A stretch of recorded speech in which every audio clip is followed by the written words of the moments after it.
Happy Earth Day to all of you, all my fellow Earthlings, and every single individual who has, since 1970, worked towards planetary stewardship, worked for the health and restoring the balance of the natural world, and demanding governments and industry and institutions to do better. A very, very happy Earth Day. I started these conversations down to Earth with Dee last year on Earth Day, and we've had some wonderful conversations with some wonderful people where our sole effort was to share with you how it's so important to have ecological literacy, environmental awareness, and how each and every individual action can make a big difference. And of course, we did this at a time when there was huge human crisis. It hasn't gone away. We continue to suffer in these terrible times, and the COVID-19 pandemic has been a huge wake-up call for the world to recognize, acknowledge, and understand that all human health is connected directly, linked directly with ecological health, the planet's health. And this year's Earth Day theme is to restore the earth. And it is our mission to use this connection, this incredible network of human beings across the planet to come together to make that difference and to work urgently and compel governments and industries to do better, and alongside that bring about the individual human behavioral changes that we all can. And I am so excited about talking to an incredible lady and sharing her knowledge and her wisdom with all of you today. Because when I think about sustainable living and sustainability, she's one of the first people that comes to the top of my mind. And I've been waiting to speak to her for the longest time and haven't had the chance. Maybe we were destined to speak on this day. I am just going to check whether Vani Murthy has sent a request to join. Yes, she has. So she is on Instagram at Worm Rani. So it's a very unique handle name. And hi, Hi, Dia. Oh my God, I'm so excited. Happy Earth Day. Happy Earth Day. So nice to see you. It's so nice to see you. I was just telling everyone how I've been really looking forward to having this conversation with you, because when I think about sustainability and sustainable living, you are one of the first few people that comes to my mind. Yeah, really? Absolutely. Of course, you have, through your everyday choices, demonstrated what it truly means to live in harmony with our earth. And Thank you. There's so Thank much you so I much. want you to share. Thank you so much. Okay, let's start with your unique handle. For everyone who missed out on my introduction, this is Vani Murthy. She is a citizen of Bengaluru, India, and she is an exemplary human being who has dedicated her life towards sustainable living. And she shares this amazing knowledge with all of us almost every day with such engaging and interesting videos on her Instagram handle. Which is at Worm Rani. So please check it out once this conversation is done. I did tell you that we speak for half an hour. This may run a little longer because when I was looking at your profile and studying and understanding everything about you, I realized there's just so much to ask you. But I'll start from the beginning because it's a great place to start. Sure. Yes. When did this metamorphosis begin in your life, or is it something that was just innate to your nature from childhood? Absolutely. Of sustainability and this desire to live in harmony with the planet? No, I don't think it was innate at all, because I had no clue what sustainability was. Even when I started, it was not sustainability. It so happened that I was in a cocoon, and the metamorphosis happened when I broke out of it. So the thing is, I think everything happens at the right time for the right reason. And my children had grown up, and I was exploring to do something outside home because I've been very much a home person and quite a introvert. And then trash just happened to me, So it was about yes, it was about why that there were people around me that started looking at some kinds of campaigns around segregation, and found out. So I think it just aligned, and a lot of people came together, and we formed the solid waste management roundtable. And it's no stopping from then. We started understanding more and trying, if we could do it, why not get the city to also take on decentralized waste management. That was our mission. And it just organically evolved after that. I think you get onto a path in life, it just takes you organically. You don't put too much effort. There's not much of thinking. I don't rack my brains to find what I should think or what should I. It just happens. I think you become that person. Okay, this is marvelous, because this actually leads me to a next very important question that I'm sure everybody will have. How many years ago did you start this solid waste management group? It must be 12 to 13 years back.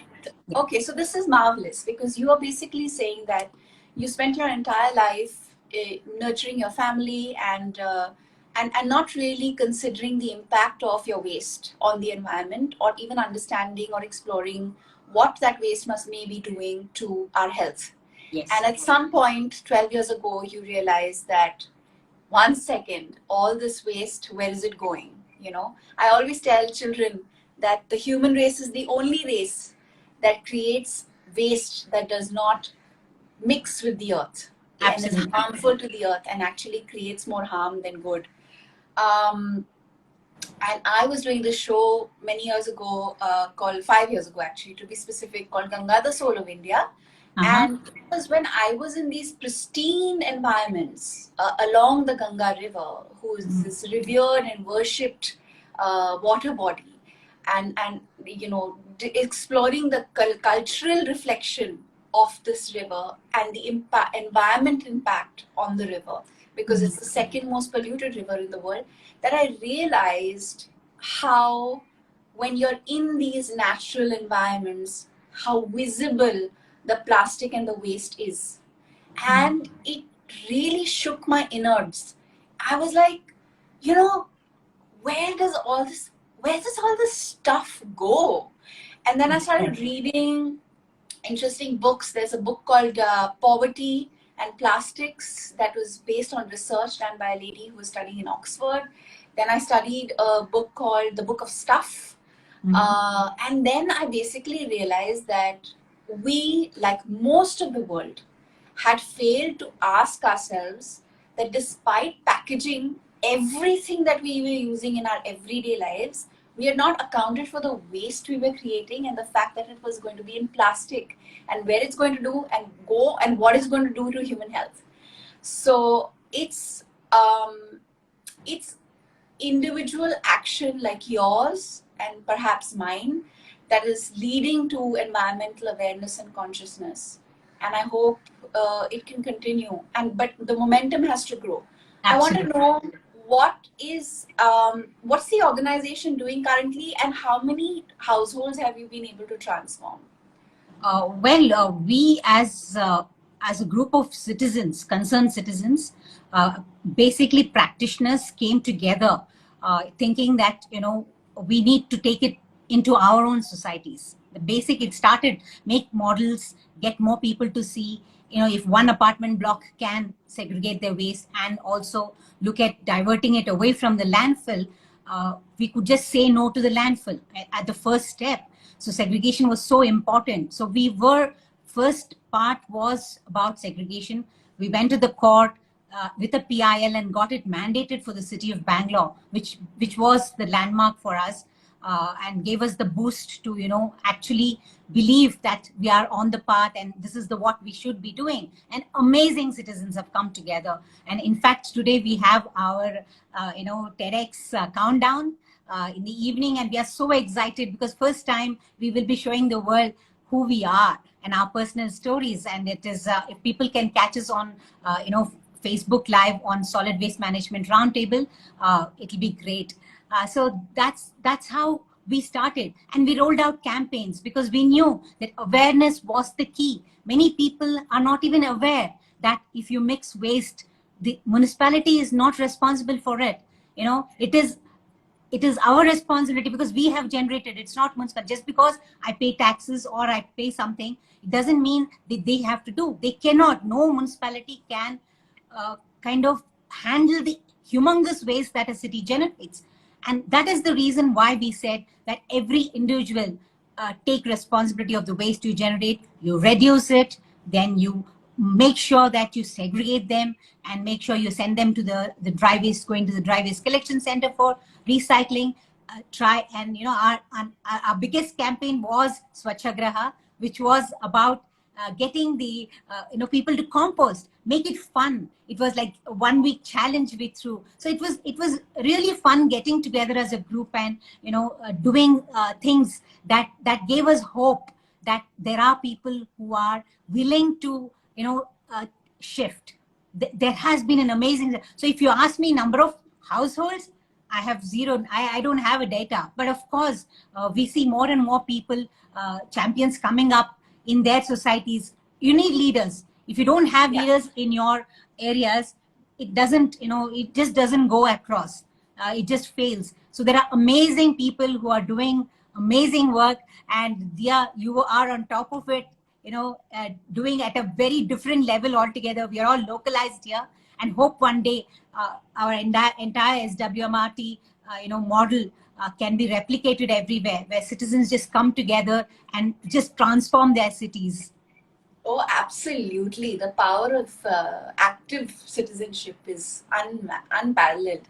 You said a few things in your answer which I want to touch upon for the benefit of those who have not understood what is waste management, what is waste segregation. One is that you filed a PIL, you made segregation of waste mandatory for Bangalore city. This must have happened in late 2000s, right? Although there is around 2014, I think. I'm not very sure of the date. So it's really unfortunate we didn't have that nationally also until somewhere mid 2000s. But now we do. Despite that, many people don't follow the rules. So for those who don't know what waste segregation is and what waste management is, please break it down and simplify it. So basically, we all generate waste. What is end of use to us is waste, but we forget, or we don't know, or we are not aware that there is life in what we are throwing away, right? And consumption is so high in today's world that we are constantly buying stuff and discarding. And one of the things that happen when you put everything in one bag and discard is, first, we lose out great resources that can go back to recycling. Two, it goes and ends up somewhere, either getting burnt, it is ends up in a water body or in the landfill, and all of them are polluting the environment. So if I say, making us very unwell. Absolutely, making us and the natural world very, very everything. sick. Burning waste creates so much of dioxins which we are breathing, and as it is fresh with no trees around, there is no fresh air. Oxygen is lacking. And secondly, the landfill is so polluting because it pollutes three things that we value the most on this planet. It's the air, water, and soil to grow our food. Yes, these three things get polluted because methane generates. Every day, waste is dumped in the landfill. It's not a landfill, it's a land dump. And it's compressed, it's compacted. And when organic matter starts to break down in a compacted form, methane gets released. And this methane is a deadly greenhouse gas. We have all problems with the global warming, one of the contributors from the landfill. And then there is a dark fluid that enters the groundwater and the soil around. and most of the land dumps are in the outskirts where there are villages that are growing our food, and what we are throwing out is somewhere coming back to us in some form or the other. So it's very important for us to take a waste audit of our, maybe in a week, what do we generate, and make sure we learn what are the recyclables, what are the rejects, what is wet waste which comes from our kitchen that is compostable, and keep them separated. Like when you start keeping them in separate containers, that's when you have 100% recovery of resource, plus it can be diverted away from the landfill very effectively. And disposal also becomes a lot more easy, because Yes, then what yes. you have become is a zero waste contributor, because then you're only giving to the municipality what they can use to recycle, and that's Right. something that will not go to the landfill. Right. Composting is a very important aspect of what you do, and I love your composting videos. They are just so adorable to watch. Can you tell people how we can compost, and what is in the kitchen, the waste of the kitchen that can be composted? Right. So I always use a simple explanation where I say everything that comes from the earth, which grows from the earth, can go back to the earth. Anything that man has made can't go back to the earth. So Absolutely. you cannot compost those things. Yeah. Why don't you break that down for everyone? Yeah. So there are two things here. One, when you look at the kitchen waste or whatever comes out of our kitchen, because we eat every day, right? We eat 3 times a day. And there are two components. One is we make choices when we actually compost. It is a choice. There are two things that we can make. One choice is that if it leaves my home, I don't know where it is ending up and how it is troubling my environment. Two, we see large scale degradation in agriculture because there is lack of organic matter that has to actually make the soil a living soil. And that organic matter is what we are generating every day from the waste from our kitchen after eating the food that we take off this land. And it has to go back there. So when you compost, you have to make a very clear choice on why you're composting. It need not be something very trendy or Dia Mirza or Vani Murthy said that. No, it should be a personal choice to sustain it for the rest of your life. Because no matter what, whether composting is easy, simple, difficult, it is a choice you made, and everybody can learn how to compost given a little time and patience. It teaches you patience, it teaches you everything that you need, and it keeps you in touch with soil, with living soil. It's full of microorganisms, earthworms, and it is the best thing that can be on this planet, the soil. So when you feed that soil, the high is like every day, because you are generating that compost every day and you're not sending that fantastic resource out. So composting is simple, basic breakdown of organic matter into something that is available for plants to nourish themselves, and those plants nourish us in turn, right? So it's a very simple thing. And making compost is again an experiential learning. I failed terribly when I did for the first time, but that's what taught me what composting is. That was connected me to food, food that we so much love. And what is the choice in food that I make today is so amazing when I compare myself 10 years back. I choose to eat food that's grown naturally. I make sure that I trust a farmer who says I don't use chemicals. I don't need organic certification. Okay, wait. I want to come to that. This is a very important part of our conversation. Yeah. I was just going to quickly take us towards that, because it's so important. We all talk about health and well-being and fitness and etc. And everyone's doing yoga and all kinds of things, but nobody really recognizes the connection between health and food.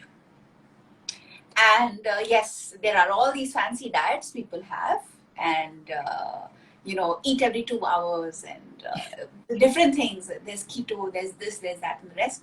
But no one really puts any attention on the fact that what you eat and how it's grown makes a very big difference to the health, your lifespan, and everything else connected to your even your mental health and everything.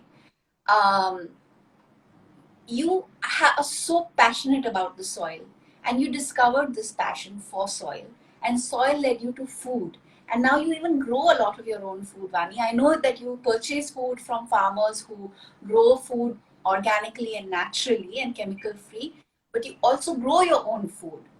um, Tell us, how has that changed your health, your family's health, and I know it's fun. You display that fun every day. In fact, my aim and goal for this year is to set up a vegetable garden, which I'm totally going to do. Yes. So tell us about that. How has it made a difference in your life? It makes a huge difference. I think uh, uh, basically the connect to soil actually enriches your life. It's a direct connect. You touch soil. There's something magic there. There's something magic there. You sow a seed and it sprouts.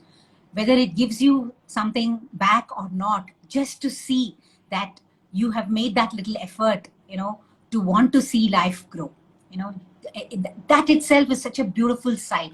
And for me, I am urbanite, have never grown a single plant all my life. I always thought there was something called the green thumb, and I don't have one. But then I realized it is about the connection.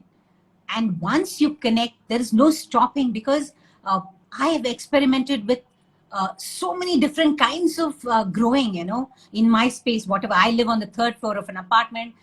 Luckily, I'm privileged to have a little terrace that I can grow on. And uh, what really makes this an amazing part is that the kind of people that you connect to. In Bangalore, we have a group of citizens that I didn't even know. When I did a composting workshop, I realized they're all urban farmers. Dr. Vishwanath invited me to come and do a composting workshop to them. And they were all these youngsters, IT industry, with young children growing food on their terraces without chemicals. And it was a huge movement in Bangalore that I was not aware of. And I'm so glad I connected, because there is where, people were sharing. There was this Facebook page, Organic Terrace Gardeners of Bangalore. It's such magic for children. It's amazing. And the kids helping their father to harvest, to take care of the plants. They knew that the tomatoes were on the plant, not in the refrigerator or the supermarket. And you can grow anything that you want. So it was an amazing way. And I think it improves your health tremendously. I'm not a very big person on diets, and but I have energy. I have enthusiasm. My family feels good. I make sure they know that this is cooked from what I grew. I make sure I tell them that, because I think we need to value that. We need to value the farmer who works hard and wants to keep you safe. He doesn't throw chemicals into the land and destroys it. So definitely growing even a couple of plants and seeing them will make you happy.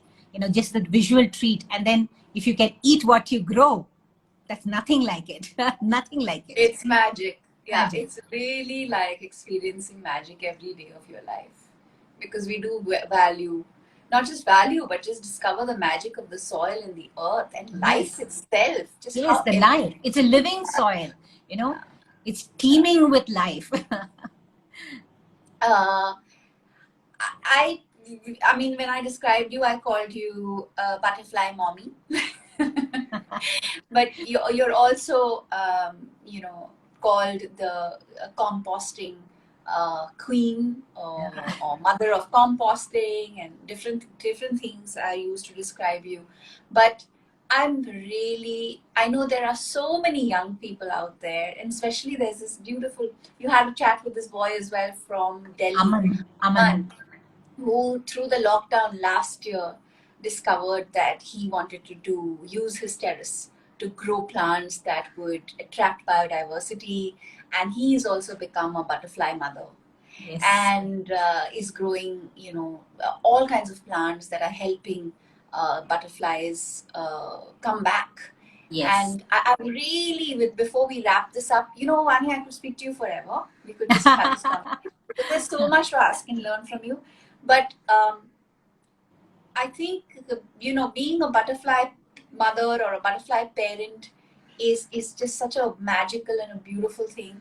Share with everyone how we can all be butterfly parents and why it is so necessary. Right, right. So when first time when I discovered on my curry patta plant, on the curry plant, I discovered three lovely green caterpillars, nice fat ones. So I just brought them down and took a picture and posted it on Facebook to ask what pest is this, like, because you always say that there are pests on your plant, and I being organic, I don't spray anything, but if it is a pest that is needs to, I use some water or something to push it. But these looked so cute that I brought it and took a picture, and there was one girl who was the original butterfly mom, Anupreet, who is in Bombay right now. She told me, "Auntie, don't throw them away. I'll come and take them." And I was saying, "For what?" She said, "They are butterfly babies."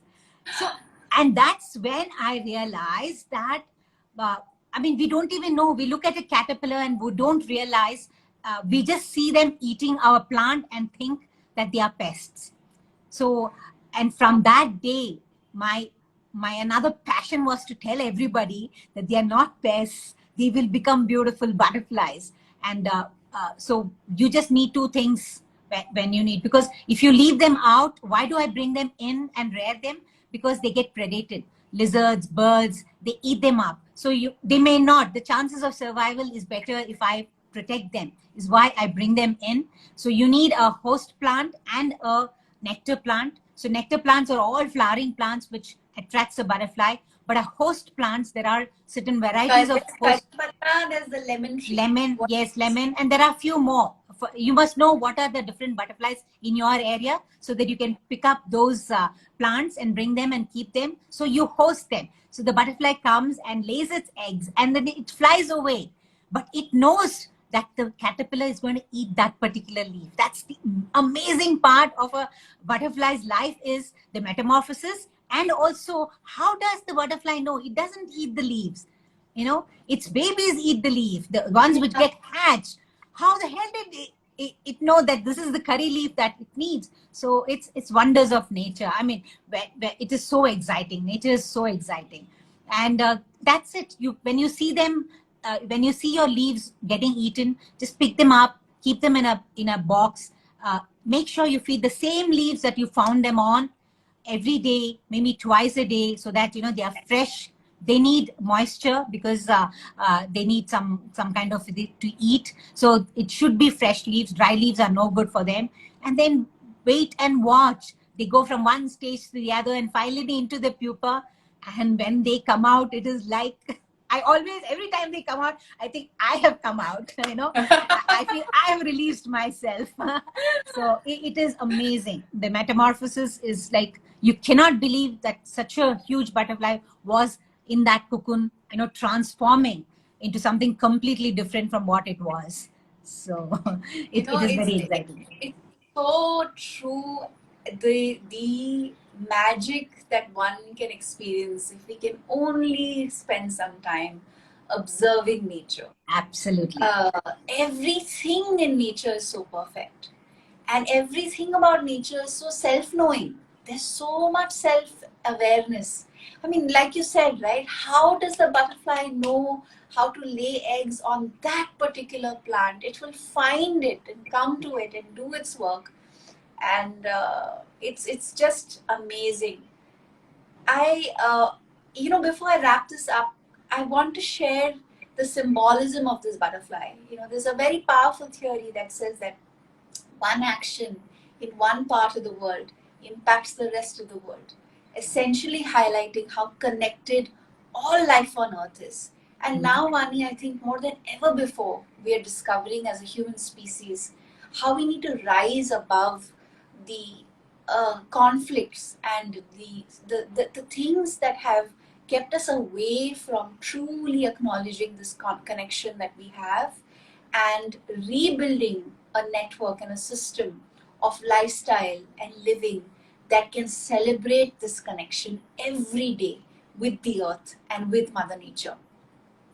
Uh, I know that you and I and everybody else who works with the environment is desperate to find new ways, and we get great solace in the work that we do every day, because that's what at least keeps our hope afloat, and we kind of discover so many wonderful people who are doing wonderful work, and that's in a way the butterfly effect. But this pandemic, what it's done, I'm asking a serious question because I think it's so necessary for everybody who's watching this and who will continue to watch this later, is, do you really believe people have understood that COVID-19 is a result of human destruction and devastation of the environment and the natural world and the way we've lived so far, and whether each and every one of us is going to really, truly recognize that our health, our peace, our well-being, our progress, our very survival is dependent on the natural world? I 100% believe that.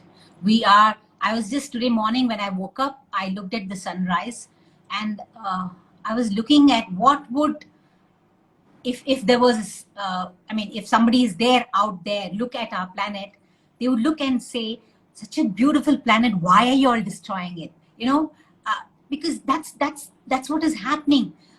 As you said rightly, and I keep telling this all the time, that we are the only species that generate things that the earth can't digest. Every other species lives in harmony. Why aren't we learning? Why isn't nature teaching us? I think we She's need to trying connect. to.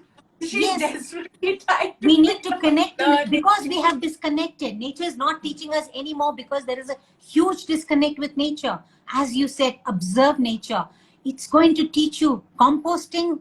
Actually, making compost taught me so much. So I feel when that teaches you, you will be more, nice and good to the environment, to every other species. So I think it will regenerate. Everything will regenerate if we take this time and say something has hit us. It's time to turn back. It's never too late. And let us reconnect and regenerate. I think that should be everybody's mantra now. Like, we don't have to stop thinking about what can we do, give back something to nourish this beautiful planet. Absolutely, I couldn't agree with you more. And I think that you and your entire community of amazing people who are doing the work that you are a great example of personal and individual action. I think we all have the power of choice. It's just a matter of time before we make the choice. And I hope this session encourages more people to compost, to become butterfly parents, to choose healthy, chemical-free food to eat. There are many other things you do as well, Vani. So for all those people who are interested in understanding how Vani Murthy leads a truly sustainable lifestyle, all you have to do is to go to her Instagram page. It's called Verve Rani, and learn from her. Her videos are interactive, they're engaging, and look at her. She's like this bright, big bulb of light and energy, and it's so infectious. And I am so privileged and so grateful for this opportunity. And Thank I you. hope that your love and your infectious energy translates into much more action today. And people who watch this go away with a new resolve to compost at home, to segregate their waste, to find new ways to connect with nature again, and become better citizens of our planet. Happy Earth Day, Vani. Lots of love. Thank you. Happy Earth Day, and thank you so much. It's been an absolute honor to be on your show, and thank you so much for having me. Yeah, My pleasure. and you are doing an amazing job, and congratulations to you for all that you do, and more power to you. More power to you. Thank you. And thank you to everyone who's joined us It's been so wonderful. I've been reading your comments. So many of you have found this session enlightening, encouraging, positive. And so many people have commented on how Vani's eyes sparkle with light. They really do, and how beautiful she is. Many even asked whether you're my grandmother, and I would like to say that she's my sister. Oh, so sweet. Absolutely. I don't mind being a grandmother. No, I don't. I mean, I wouldn't mind. I still either, feel but I very feel young. yes. But thank you for participating. I think it makes such a big difference when people who are watching are actually involved and paying attention. So thank you everybody for being a part of this. Sending you all our love and wishing you a very happy Earth Day. Let's commit ourselves to continue to be a part of environmental action, ecological awareness. Let's spread ecological literacy so that more people can make better choices every day and achieve a sustainable planet for all life on Earth, and understand that climate change is real.